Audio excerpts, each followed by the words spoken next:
Have you ever noticed how one tiny comment can hijack your whole day? As if your peace was never really yours to begin with. Have you ever wondered why some people can face praise and blame, gain and loss, comfort and discomfort, and still keep a quiet smile that feels honest rather than forced? Welcome back to the channel. Today we are stepping into a theme that looks simple on the surface but turns out to be a lifelong training ground for awakening. Equanimity. Not the fake calm that comes from shutting down. Not the icy distance that comes from pretending you do not care. But the steady heart that can care deeply without being thrown around by every wave. If you have ever felt emotionally sensitive, easily triggered, or exhausted by constant ups and downs, this conversation is for you. And if you have ever worried that becoming steady might make you cold, I want you to stay with me. Because real equanimity is warm, humane, and full of quiet compassion. Let us begin with a story. Because equanimity is not just a definition. It is something you recognize in a human moment. Imagine a woman named Leela. She is competent, thoughtful, and driven. The kind of person who tries to do the right thing, even when nobody is watching. She is also the kind of person who carries invisible pressure like a second spine. Her day begins before she is fully awake, checking messages, anticipating problems, rehearsing conversations, and building an internal shield against whatever might happen. She does not call it anxiety, because she is functioning. And to her, functioning means she is fine. One day she decides to visit a small community center where there is a weekly talk about meditation and daily practice. The speaker is an older monastic with a gentle face and a voice that sounds like it has spent a long time listening. The topic that day is equanimity. Leela expects something abstract. Something that sounds nice but does not touch her life. But the teacher begins in a way that feels like it was written for her. The teacher says that most suffering is not created by what happens, but by the second arrow. The first arrow is the event. The second arrow is the mind reacting with grasping, resisting, blaming, panicking, narrating, and replaying. The first arrow is unavoidable. The second arrow is optional, but only if you train. Leela feels that in her chest like a bell, because she realizes her entire day is mostly second arrows. Someone does not reply quickly. Second arrow. A project goes well. Second arrow of pride and fear of losing it. A friend seems distant. Second arrow of worry and self-criticism. Even joy becomes a second arrow, because she clings to it and fears its disappearance. When the teacher says equanimity is the skill of meeting life without adding unnecessary suffering, Leela hears it as a promise. Not a promise that life will be easy, but a promise that the heart can become free. Now, equanimity matters because life is built out of change. This is not pessimism. It is simply the truth of impermanence. Weather changes, bodies change, relationships change, plans change, moods change. The mind wants stability, so it tries to glue everything in place with control and detachment. But the more it grips, the more it hurts, because reality keeps moving. Equanimity is the wisdom that stops fighting the moving river. But let us be very precise. Equanimity is not indifference. Indifference says nothing matters, so I will not feel. Equanimity says everything matters, so I will not waste my energy on blind reactivity. Indifference closes the heart. Equanimity steadies the heart so it can stay open. Leela tries to practice what she heard. That week she pays attention to her reactions like she is watching a river. She notices how quickly she labels things good or bad. She notices how quickly her body tightens when she does not like something. She notices how quickly her mind creates a story about what will happen next. She also notices something surprising. Even when nothing is happening, she is still bracing. It is as if she is afraid that if she relaxes, life will punish her. So she begins a simple practice. When she feels the brace, she softens her shoulders. When she feels the rush, she returns to the breath. When she feels the urge to react, She pauses and names what is present. Heat in the face, tightness in the throat, pressure in the belly. She tries not to add a story. She tries to stay with the raw data of experience. This is one of the first doorways to equanimity. You learn to distinguish between sensation and interpretation. Sensation is immediate. Interpretation is the mind painting meaning, often using old fears and old desires as its colors. Equanimity grows when you can stay close to sensation without being captured by interpretation. As she practices, Leela begins to understand why the teachings connect equanimity with wisdom. Wisdom is not merely knowledge. Wisdom is seeing clearly. And seeing clearly requires a mind that is not constantly distorted by craving and aversion. Craving says, I need this to be a certain way for me to be okay. Aversion says, I need this to go away for me to be okay. Both are contracts with reality that reality did not sign. Equanimity tears up those contracts gently, not with bitterness, but with understanding. Now let me add another layer, because people often miss it. Equanimity is also a form of compassion. When you stop demanding that life conform to your preferences, you become less harsh with others. You stop trying to control people into being your comfort. You stop punishing them for being human. Your love becomes less conditional. This is why equanimity is sometimes described as a mature love. Love that does not cling. Love that does not possess. Love that can remain steady even when circumstances change. Leela tests this in a painful way. Her younger brother calls her with bad news. He made a mistake, a real one, and he is scared. Leela feels anger rise. She feels the familiar impulse to lecture, to fix. She wants to shout, because shouting feels like power, but she remembers the second arrow. She feels the anger as fire in the body. She feels the fear underneath it. The fear that the people she loves will suffer and she will not be able to prevent it. She breathes. She listens. She asks him what he needs right now. He says he needs someone to stay calm with him. Leela feels something soften. The same steadiness she is training on the cushion becomes a gift in real life. That moment changes her understanding. Equanimity is not self-improvement. It is the ability to become a refuge for yourself and for others. This is why the importance of developing equanimity cannot be overstated. Without it, even good intentions become reactive. Even compassion becomes entangled. Even love becomes fear.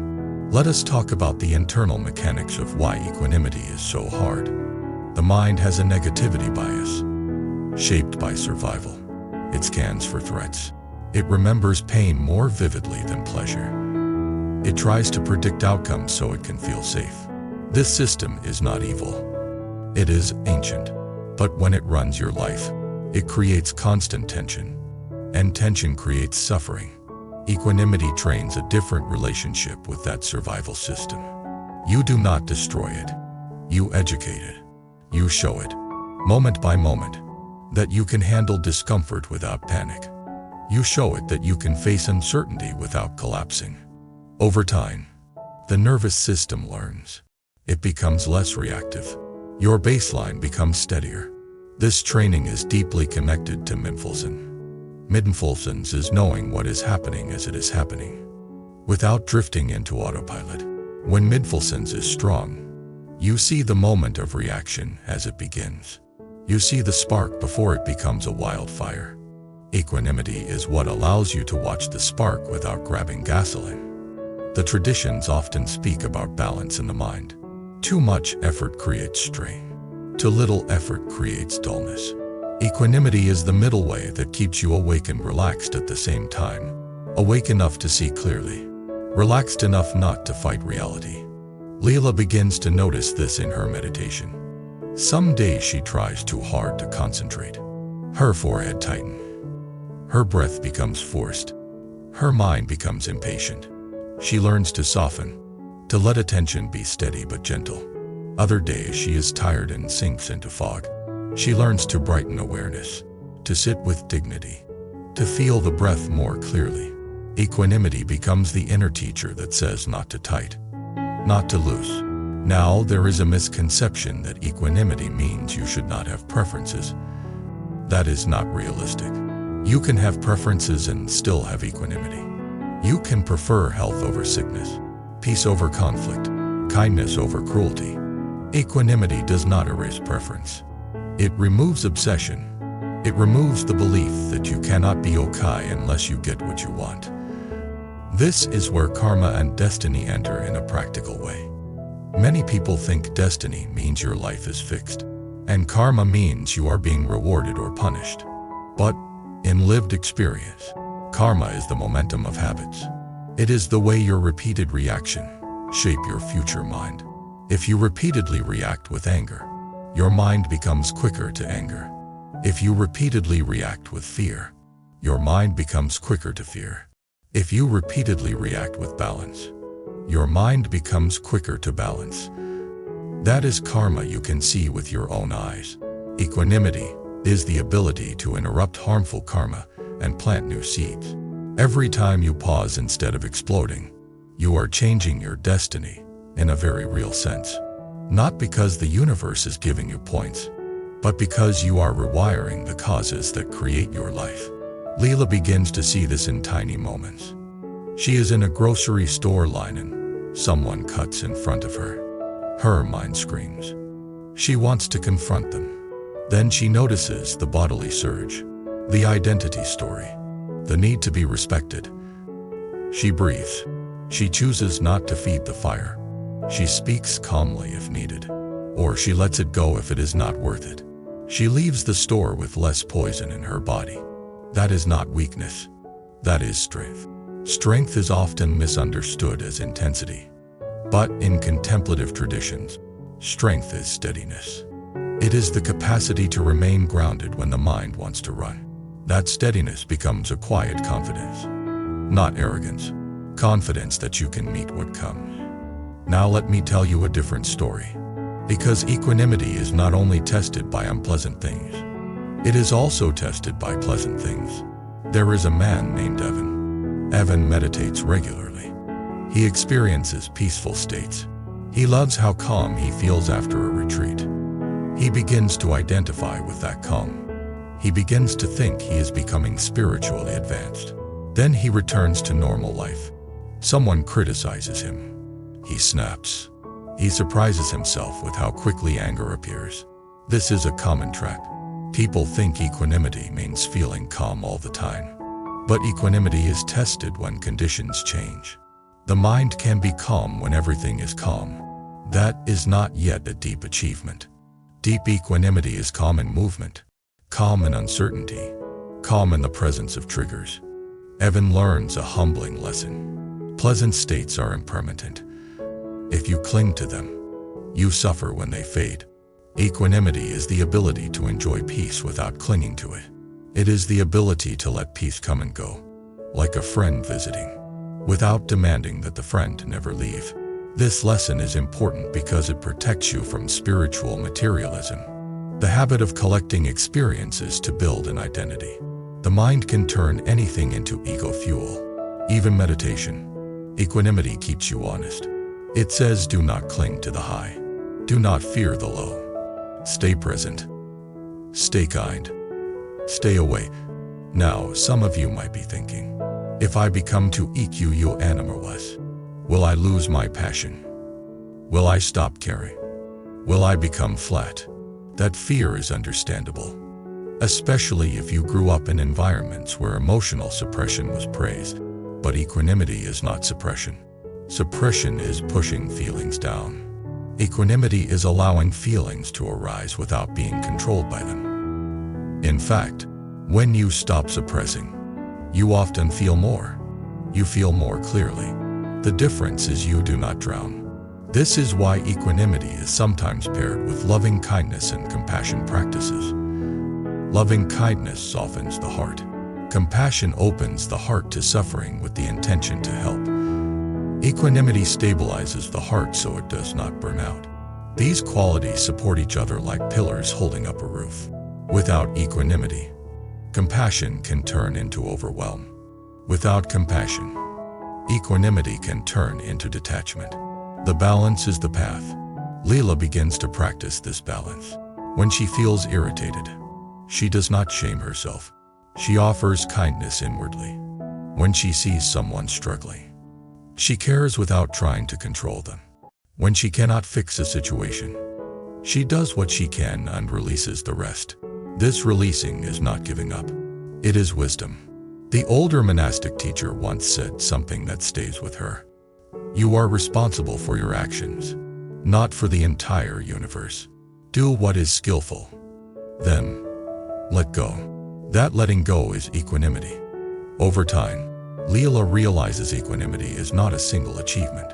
It is a practice that deepens in layers. At first, equanimity is simply not reacting immediately. Then it becomes the ability to feel emotions without identifying with them. Then it becomes a deeper understanding that everything is conditioned, arising and passing due to causes. Then it becomes a quiet freedom that does not depend on circumstances. This deepening is what many traditions call awakening. Awakening is not a dramatic event that makes you superhuman. Awakening is the gradual reduction of delusion, especially the delusion that your happiness depends on controlling what you cannot control. Equanimity is a direct medicine for that delusion. There is also a profound relationship between equanimity and truthfulness. When you are reactive, you lie to yourself constantly. You tell yourself stories that justify your behavior. You exaggerate threats. You minimize your own role. You cling to narratives that make you feel safe. Equanimity gives you enough inner stability to tell the truth. You can admit you were wrong without collection. You can apologize without defending. You can hear feedback without turning it into an identity crisis. That is real maturity. Leela experiences this at work. She receives a critique from a supervisor. In the past, she would spiral, either into shame or anger. This time she feels the initial sting. Then she breathes. She listens carefully. She asks questions. She takes what is useful and leaves what is not. She thanks the supervisor. Later she notices the old urge to replay the critique. But it is weaker. Equanimity did not eliminate the sting. It prevented the sting from becoming a wound. This is important for anyone who is emotionally sensitive.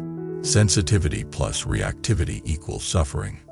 Sensitivity plus equanimity equals wisdom. You can still feel the sting, but you do not build a house inside it. Now let us talk about daily life cultivation. Because equanimity is not built only in meditation. Meditation is the gym. Daily life is the game. Equanimity grows when you practice small acts of patience, waiting without frustration, listening without interrupting, not checking your phone the moment you feel bored. These small acts train the mind to tolerate discomfort and uncertainty.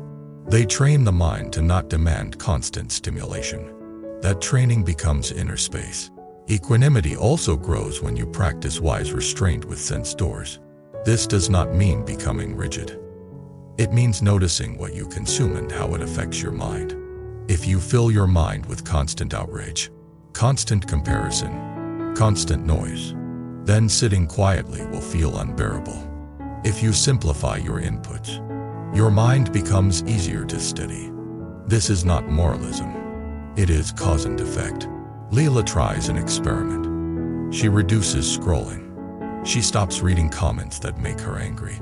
She avoids arguments that are just ego battles. She creates a short evening ritual with a few minutes of silence. At first her mind protests. It craves the old stimulation. But gradually she notices something.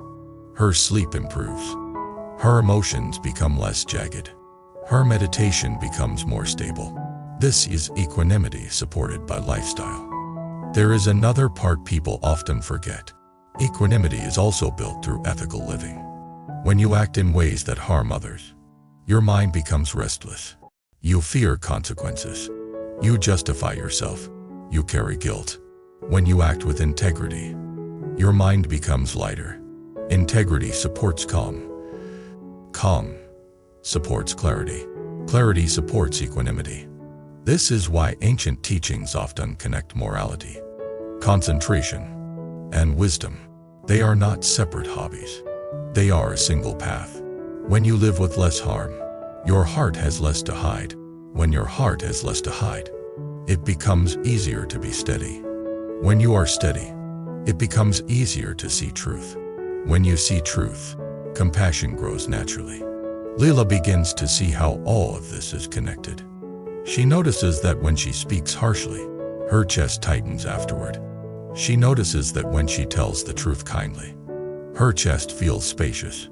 She notices that when she helps someone without needing credit, her mind feels bright. These are not abstract teachings anymore. They are immediate feedback from her own experience. Now, there is a moment in equanimity practice that is both difficult and liberating. The moment you realize that you cannot control outcomes. You can influence, you can act, you can plant causes, but you cannot guarantee results. The mind hates this. The mind wants guarantees. The heart wants certainty. But reality offers only this moment and the choice of how you meet it. Equanimity is the courage to live without guarantees. That courage is not loud. It is quiet. It shows up when you do the right thing even though you might not be rewarded. It shows up when you forgive even though the other person might never apologize. It shows up when you continue practicing even though progress feels slow. It shows up when you face grief and still keep your heart open. Leela faces grief when a family member becomes ill. She feels waves of fear, sadness, anger, and helplessness. Equanimity does not make those disappear. Equanimity allows her to be present with the family member without making the illness about her identity. She can cry, then she can cook dinner. She can feel the ache, then she can hold a hand. She can be human without being shattered. That is equanimity at its most beautiful. Here is where many people find deep resonance. We all want to avoid pain, but avoiding pain often creates more pain. We avoid difficult conversations, then relationships rot. We avoid feeling sadness, then it becomes numbness. We avoid uncertainty, then we become controlling. Equanimity is the skill of turning toward reality with steadiness. It is the skill of not running. And paradoxically, when you stop running, pain moves through more quickly because you are no longer trapping it with resistance. I have seen this again and again. Someone begins practice because they want peace. They encounter discomfort. They think they are failing, but the discomfort is often the doorway. It is the mind learning to stop outsourcing stability to external condition. It is the heart learning to become its own refuge.